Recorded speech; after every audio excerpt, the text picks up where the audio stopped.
Hello and welcome. Today I want to talk about the book, The 7 Habits of Highly Effective People, because it's had a really big impact on my life. So today I'm going to address Habit 5 in his book because I think it's important. Habit 5 is seeking first to understand, which is a very important concept. And when you get it down, you can really be a great influence in other people's lives. So the chapter begins by Stephen Covey giving an example. Imagine you're going to the eye doctor and getting a prescription here to get some glasses. But before you even sit down for the exam, the doctor hands you his pair of glasses and says, well, well, this pair of glasses has worked for me. So it must work for you. We don't need to do an exam. We don't need to test your vision or anything like that because this pair of glasses works for me. I mean, that sounds absolutely silly and ridiculous. But often in life, when people are having problems or issues, we often say, well, these things work for me. So they must work for you. They must work for you too, which, is incorrect. It's important that we practice this concept, this term called empathetic listening. And so what empathetic listening really is just you're listening, you're really listening to the other person, and you're not trying to form responses or judging. You're being completely open, non-judgmental, and genuinely concerned and interested when you're listening to the other person. And doing things like this go a long way. One of the big concepts Stephen Covey talks about in his book, The 7 Habits of Highly Effective People, is the emotional bank account. And essentially, what the emotional bank account is that it's like the good deeds you do to someone, empathetic listening, doing favors for them, just being kind, spending time with them, like puts the balance in the bank account.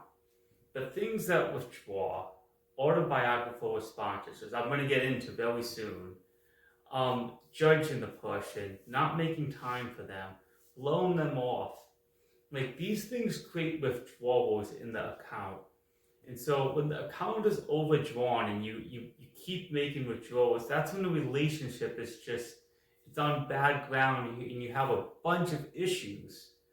So to bring back now, how do we use the emotional bank account to influence people? Well, when you have a positive balance, when you do a lot of good things for the other person, you really become important to them. And so they are generally going to care about you more too when you do good deeds towards them. And so they're much more likely to be open to you. And so one of the things I just mentioned was an autobiographical response.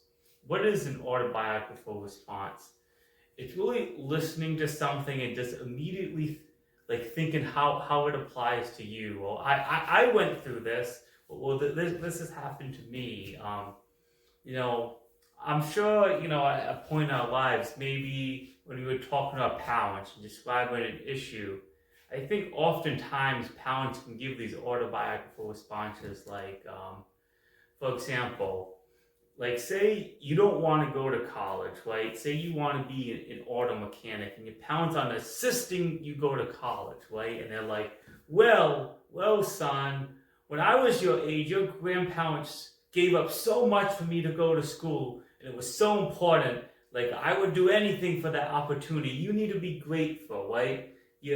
People are constantly just saying, well, for me, this happened. Well, in my experience, this happened. And those really create withdrawals because people can kind of tell you're not generally caring and listening. Maybe there's an intent there, but it really comes off that way when you do things like that. So it's really important to do that. And so I want to give now a real life example of when I kind of experienced this in my own life. So for a time, me and one of my friends, we'd go door to door and try to invite people to our local church, and we really didn't have any success at all. But we did this a couple dozen times. But one time we actually went with a nun, and we had completely different results when we went with her, because when she was knocking on the doors, like, she had a genuine care about their souls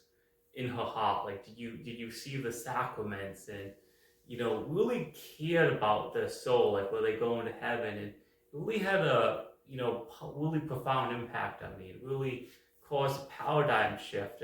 When you generally care about people, they really open up to you and really want to listen to what you have to say. So these are really great concepts that Stephen Covey talks about in his book. So right now I'm reading Stephen Covey's book, First Things First. So over the next few months, I'm going to be making some videos on some of the concepts I've learned in those books. And I hope you stay tuned.